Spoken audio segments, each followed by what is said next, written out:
ये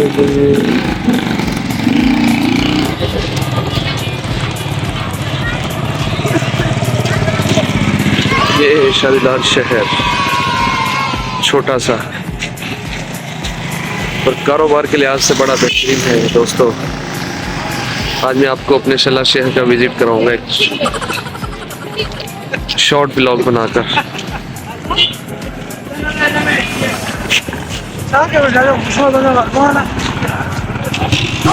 तो भी आ गया बीच में।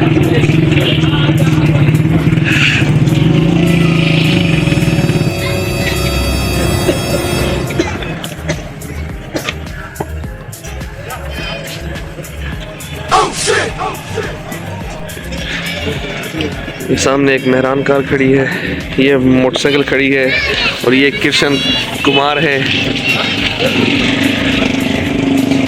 और ये मेन रोड जा रहा है मिट्टी की तरफ, थरकोल मिट्टी, आगे इस्लाम कोट, फिर नंगर पारकर और मिट्टी और इस तरह के जो शहर हैं वो आते हैं।